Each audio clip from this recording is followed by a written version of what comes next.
Alright, welcome back to another video. I know I haven't uploaded in it's been like 7 months since I've uploaded, but I'm back with another video. This is a Dell Optiplex 9020 small form factor. There we go. This is the biggest video I've ever made. This is going to be our biggest upgrade yet. So some of you may remember the Dell 3020 small form factor upgrade. It went pretty well. We upgraded the 3020 with an SSD, a pretty okay GPU, nothing special, just give it a wee boost, some RAM, stuff like that. This one, we're gonna go pretty much all out, near enough maximum specs, and even something pretty cool that you can't see on the screen yet. All these upgrades that you see on the screen I'm gonna do, and then another upgrade, which is a bit complex, but we're still gonna do it. I'm going to show you two ways you could go, but the second way is a lot more expensive, but a lot better to get in a small form factor PC. So, to get open, obviously, you just pull your wee lever and open it up, and the panel just comes off. What are we going to do first? We're going to do the RAM because it's the hardest bit to get to. It's down at the bottom, and then we'll work our way up. So, you're just going to put your finger on these two things, and we're just going to take off the wee cover. I'm not really going to go through it all because it's pretty much the same as the Dell 3020 teardown which I made. So if you're looking to tear it down, you can watch that video. I'm going to take out the DVD drive there, and the hard drive. And here we go. So there's channel 2 and channel 3. 2x8 gigabytes of RAM. Bringing it up to 20 gigabytes. Because we already have an 8 gigabyte stick in it, and then we're adding 24 gigabytes actually. Yeah, 24 gigabytes we're gonna have, so that's plenty of RAM. Let's do our CPU. Right now we have an i5 4670 in it, and we're gonna upgrade to an i7 4790.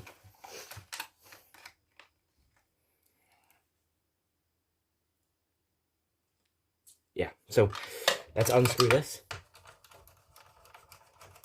really quickly.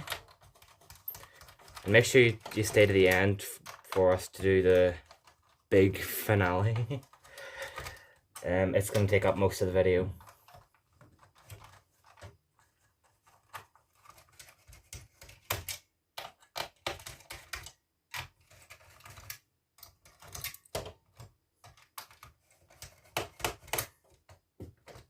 Oh, come on. There we go. Just set that there, press and lift it up, and take it out very gently. Set it aside. Don't really know if it should be sitting like that, but anyway. Put in our i7. This is almost the best CPU you can get in this. You can go with the 4790K, which is a bit better, but this will be good enough. Because the price of the K version is just way too expensive. You're talking, we paid 50 for this i7, but to get the K version of the same CPU, you're talking near to 80, maybe even 90. So there's no point in that for the smallest bit of performance. But anyway, at the end, I'm going to go through how much we paid for this, and it may be a bit surprising actually. So if you're looking on a budget, this may be the PC for you.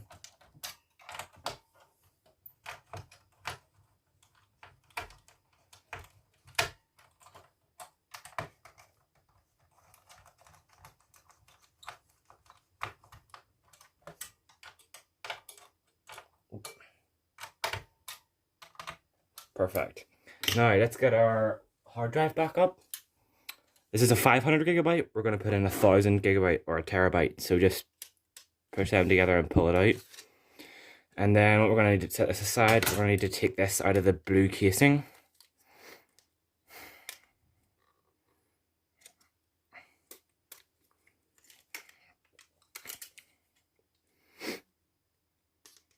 Like so. And then we're going to get our terabyte and put it in the casing.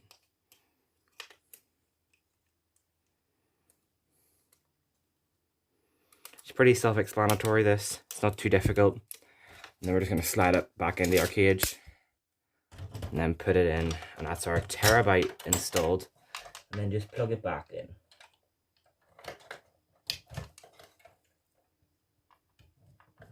Now, I don't have any use for this DVD drive. If you have a use for it, hold on just a sec. Well, if you need a hard drive and an SSD, or you want a hard drive and an SSD, but you also have use for this, what you could get is a wee splitter. I don't know if they're really that recommended. I don't know how safe they are, but you could get a wee splitter and you plug that into your power cable, like so. And then you can plug this into your hard drive, plug the other one into your SSD, and kind of just find a place for your SSD to sit. It could probably sit in there somewhere, just sit, or just maybe it'll probably, no, it wouldn't. But I don't know if there even is a place where you could fit it. But if there's a place you could fit it, go ahead. But personally, I don't have a use for this, and I do want to have it mounted instead of just sitting there. So I've got this wee 2.5 inch SSD to Dell DVD driver adapter. So I'm gonna just take this out of the Dell case. Yeah. Come on. It's never usually this difficult. There we go. Hit this wee case. And you're gonna need to get, if you buy this wee hard drive thing, you're gonna get 4 screws and then this wee cover, and then obviously the SSD doesn't come with it, but you will get a screwdriver with it, but I'm just gonna use my own screwdriver. You're just gonna get your SSD and slide it into the case. And I'm just gonna screw it in now. Oh, for God's sake. Just drop the screw into the computer. I'll see if I can recover that.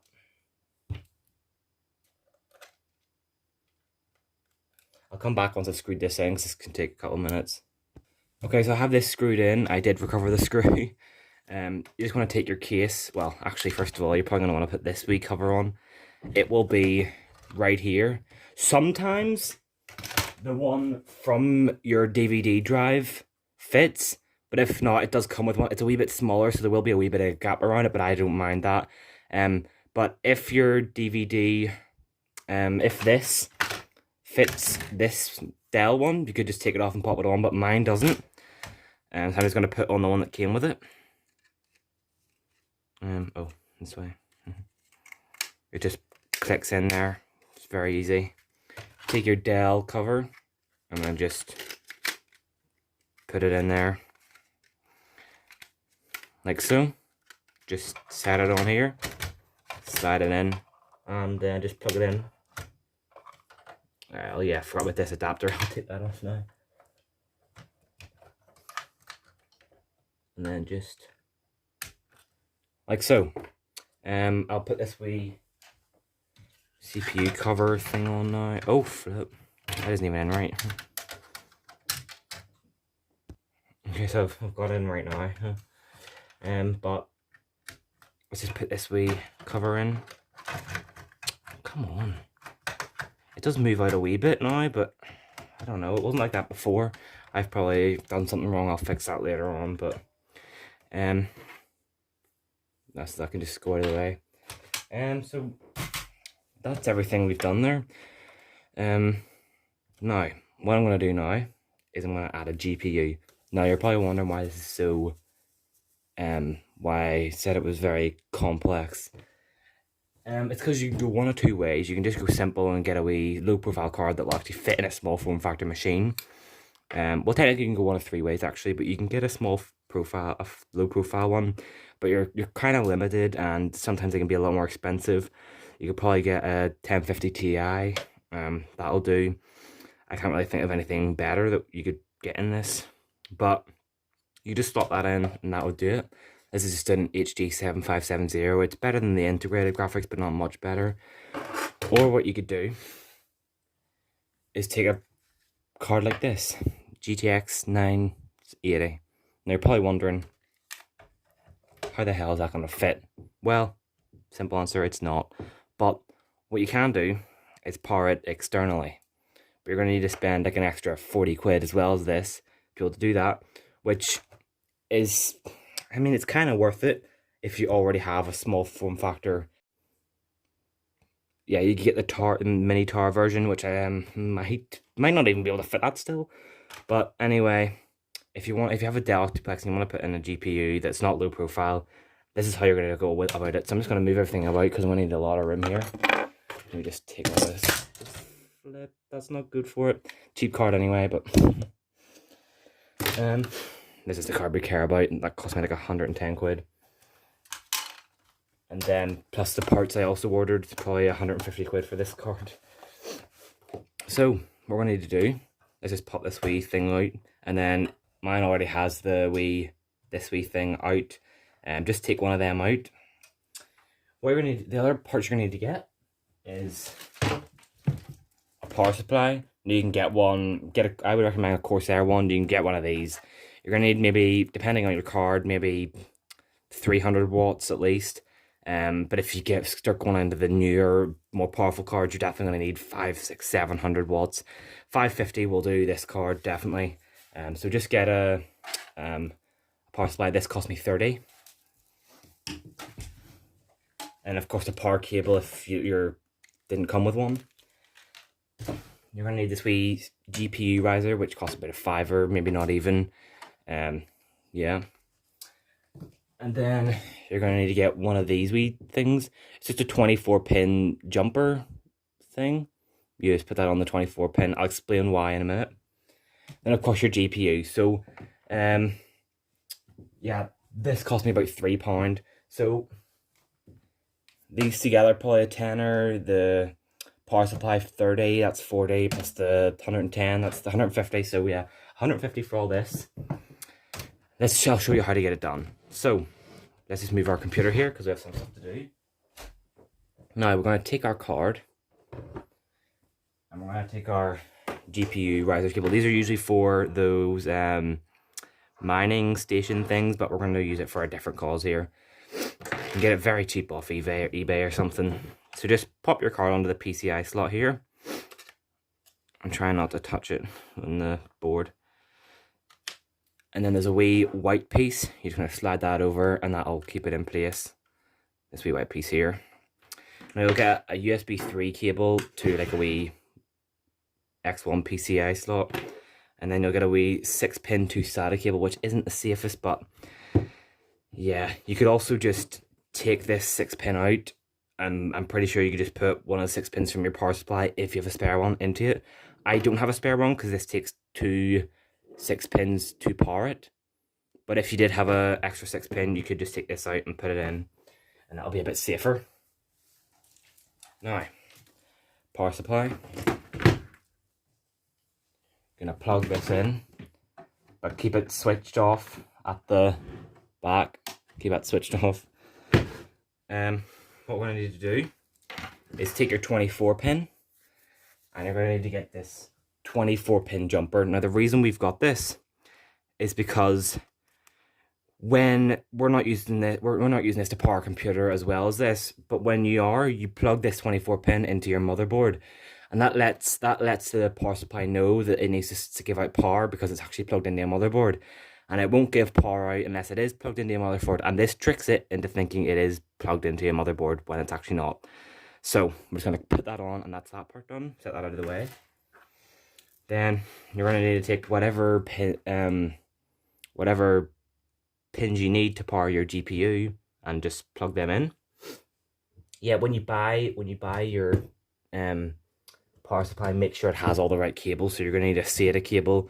You're going to need whatever cables your GPU requires. You're going to need to have a 24-pin, which you should have anyway. And yeah, I'm pretty sure that's it. Then you're going to need to put a SATA cable into this. This has many SATA cables. Just plug that in there. Like so. And then you plug this into your computer. It doesn't matter what, I don't think it does. I don't think it matters what, there's a small one and then a large one for your actual graphics card. I always put it in the large one anyway, but I don't think it matters if you put it in your large one or your small one. And so I'm just going to put it into the large one. Well, actually what I like to do is put it through here, because if you put it in the top, how are you going to get your cover on? Put it through here where you've taken your wee cover off. and then plug that in like so, and then just put this over, and then your cover will fit on top like so. And then I'm going to show you how to work this, because you can't just turn everything on and hope for it to work. There is a specific way you need to do it. Also, you just need to plug in your wee display cables and then into your monitor. But I'm going to go over to my setup and clear this up a bit, put everything out of the way, and then I'll show you how to use this GPU inside your PC, because there is a specific way you need to do it. So let's go. Now, I've got this all set up. Now, as you can see, not the nicest looking setup. So yeah, you're risking looks and space, which I'm both willing to give up, to be fair, for this performance. So yeah, that's why I'm doing it. But you gotta turn on the PC first and then the... Actually, I'm not sure whether it's the power supply first, then the PC, or if it's the PC, then the power supply. It's either or. I think it might be power supply, then PC. So let's just switch it on. And then this power supply lights up, and then we'll turn the computer on, and we'll see what happens.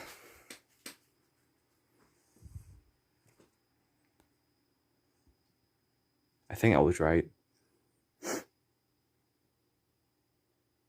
It said no VGA cable, so I might just need to put that down to HDMI.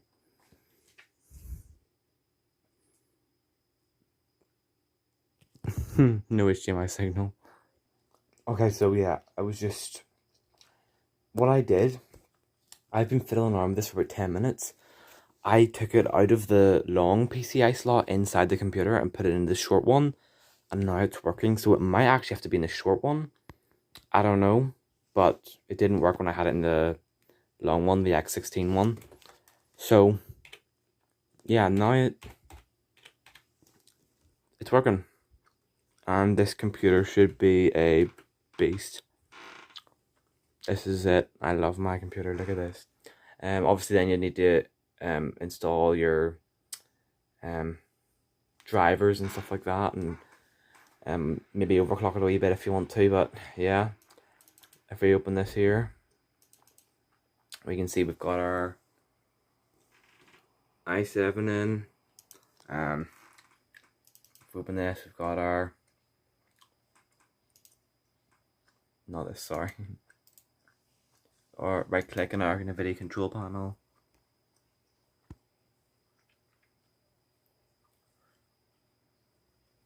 I don't know, where does it say? Surely somewhere it says what GPU we have. Ah yes, GTX 980. So it all works. It does work. The GPU does work. You will get slightly slower speeds having it like this instead of inside the computer, but it's almost no difference. And you can still overclock it and stuff, and you can still use it, and I can still run all the games I want to run anyway, which is not many. It's just Fall Guys, Among Us, Roblox, Fortnite. It runs all them really well. There's Friday Night Funkin' down there as well. Yeah, it runs